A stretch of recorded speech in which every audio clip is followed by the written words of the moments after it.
Hello friends, welcome to you fitter techno channel. तो friends, BHEL की तरफ से जो ITI स्टूडेंट के लिए आर्टिजन ट्रेनिंग ग्रेड 4 की वैकेंसी आई हुई है, टोटल 515 पोस्ट के लिए, उसका फुल नोटिफिकेशन यहां पर आउट हो चुका है, ऑफिशियल वेबसाइट में आ चुका है। तो आज की वीडियो में डिटेल से डिस्कस करते हैं कि इस वैकेंसी का क्या सिनारियो रहने वाला है। तो ये रहा इस वैकेंसी का फुल डिटेल्ड जो है नोटिफिकेशन, जो कि ऑफिशियल वेबसाइट में अवेलेबल हो चुका है, अपडेट हो चुका है। यहाँ पर सबसे पहले आप ऊपर देखेंगे राइट साइड कॉर्नर में, तो एडवर्टाइजमेंट नंबर मिल जाता है आप लोगों को। यहाँ पर देख सकते हैं Bharat heavy electrical limited artisan requirement 2025। यहाँ पर आपको कंपनी का प्रोफाइल दे दिया गया है कि कंपनी किस एरिया में, मतलब किस क्या क्या चीज़ें काम करती हैं, कौन कौन से वर्क होते हैं, कहाँ कहाँ उसकी यूनिट है, सब कुछ डिटेल दिया गया है। किस किस यूनिट से वैकेंसी निकाली गई है यहाँ पर उसका, जैसे यहाँ पर BAP आगे आप लोगों को शॉर्टकट में नाम देखने को मिलेगा। जैसे यहाँ पर BAP है, बॉयलर एक्जेलरीज प्लांट, जो कि पानीपत तमिलनाडु में स्थापित है। वहीं पर HPVP की बात करें, heavy plates and vessels plant, जो कि विशाखापट्टनम आंध्र प्रदेश में स्थापित है। तो सभी का यहाँ पर डिटेल मिल जाता है। यहाँ पर जब वैकेंसी वाले टेबल में आप आएंगे तो यहाँ पर आप लोगों को मिल जाता है रिक्वायरमेंट ऑफ आर्टिजन ग्रेड 4 2025। तो यहाँ पर सभी का ट्रेड वाइज जो है यहाँ पर वैकेंसी टेबल दिया गया है। ठीक है, जैसे सबसे पहले आप फिटर में देखेंगे तो फिटर में टोटल 176 वैकेंसी दी गई है। अब किस जो है यूनिट में कितनी वैकेंसी है, जैसे BAP में 17 है, HERP में 5 है, 22 HPVP में है। तो ऐसा पूरा डिटेल जो है दिया गया है। बाकी इसको हम लोग डिस्कस कर चुके हैं। इम्पोर्टेंट चीज़ों की बात करते हैं। तो यहाँ पर इन्होंने बोला है कि यहाँ पर एक ही डेट में जितनी भी वैकेंसी दी गई हैं उसका सभी का एक ही डेट में एग्ज़ाम होगा, और इसका एग्ज़ाम जो है मिड सितंबर, यहाँ पर सितंबर टेंटेटिव दिया है, तो जो है 15 सितंबर तक इसका टेंटेटिव है, संभावित है। और यहाँ पर ये भी बोला गया है कि एक ट्रेड का एक स्टूडेंट जो है एक ही यूनिट में फॉर्म भर सकता है। अब जिसमें आपके ज़्यादा वैकेंसी समझ में आए, जिसमें कंपटीशन कम समझ में आए, तो उस हिसाब से आप लोग जो है भर सकते हैं।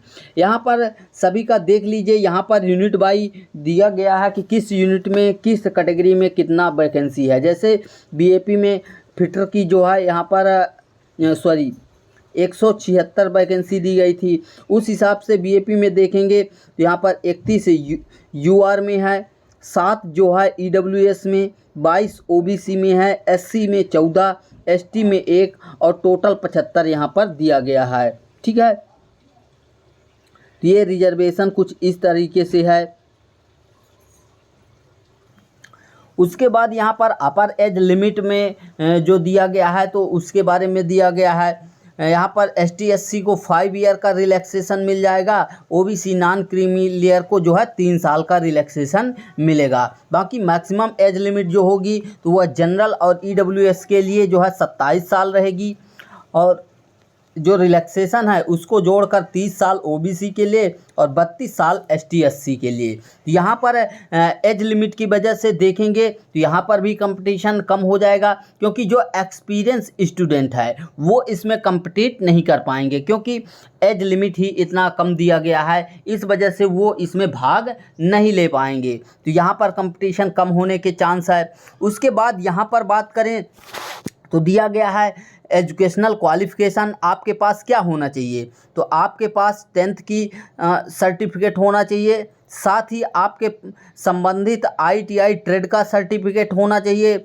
और उसके साथ में नेशनल अप्रेंटिसशिप सर्टिफिकेट यानी NAC होना चाहिए।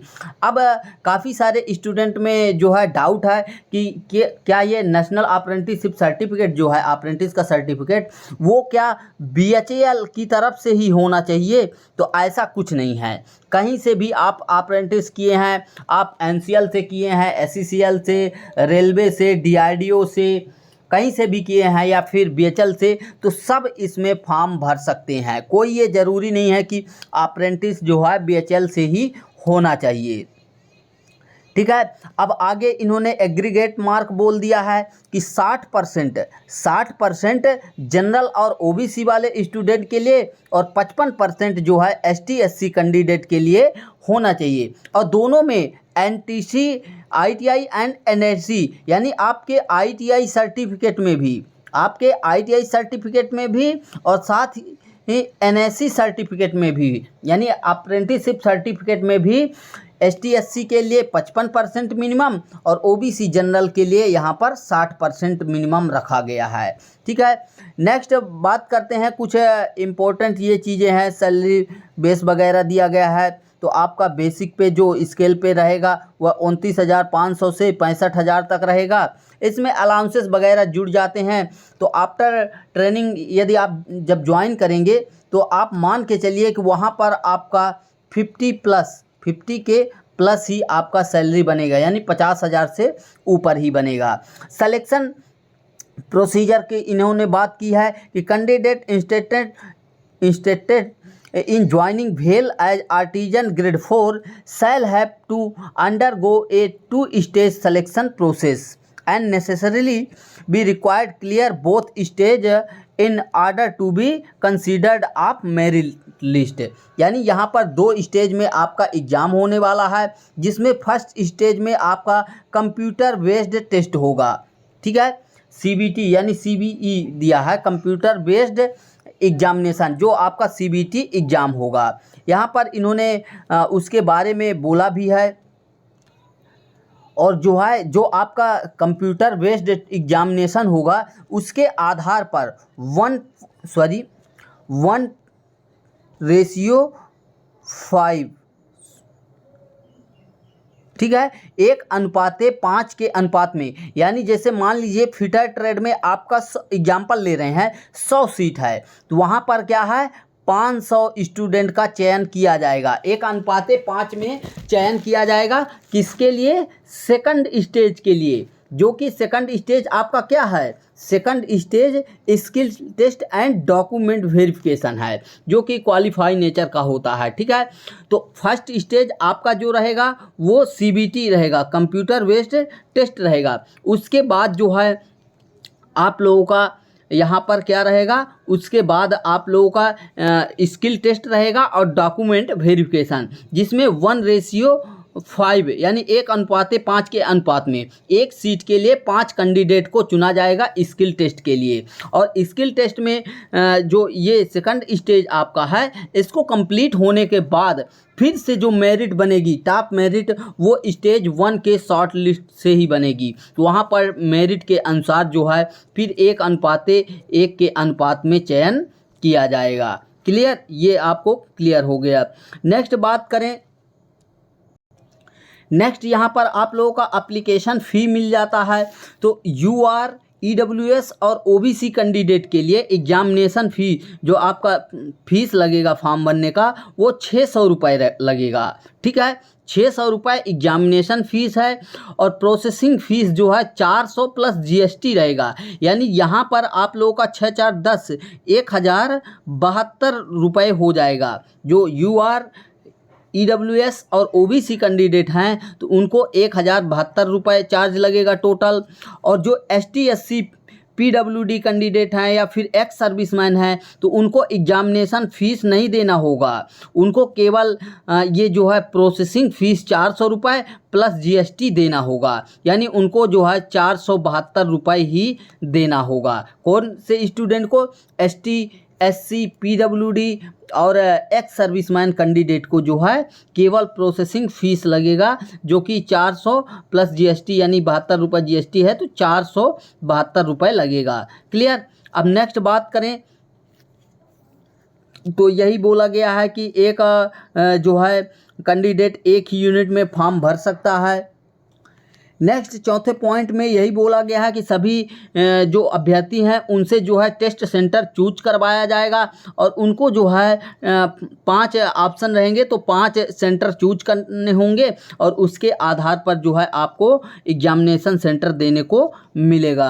बाकी यही कुछ इम्पोर्टेंट चीज़ें हैं तो इसको अपने से देख लीजिएगा, यहाँ पर बाकी कुछ खास दिया नहीं गया है। नेक्स्ट बात करें इम्पोर्टेंट डेट की, तो यहाँ पर जो ओपनिंग होगा ऑनलाइन फॉर्म भरने का ओपनिंग डेट जो रखा गया है वह 16 जुलाई 2025 यानी 16 जुलाई 2025 को सुबह 10 बजे से स्टार्ट होगा और 12 अगस्त 2025 11:45 रात तक जो है चलेगा। यानी यहाँ पर आप लोगों को बोला जाए तो 15 दिन, ये 15 10 25 दो 27 से 28 दिन का आपको मौका मिल रहा है, तो लास्ट डेट से पहले ही फॉर्म भर लीजिएगा। यहाँ पर टेंटेटिव एग्ज़ाम डेट की बात करें तो exact date shall be intimated at the time of issue of admit card likely the second week of September. यानी ये बोल रहे हैं कि संभावित है कि जो दूसरा सप्ताह है सितंबर मंथ का 2025 का, उसी में आपका एग्ज़ाम हो जाएगा। तो ये इन्फॉर्मेशन रही इसके लिए। बाकी इसका एग्ज़ाम पैटर्न क्या रहेगा, सिलेबस क्या रहेगा, उसके लिए अलग से डिटेल वीडियो आएगा। तो मिलते हैं नेक्स्ट वीडियो में। Thanks for watching and bye bye.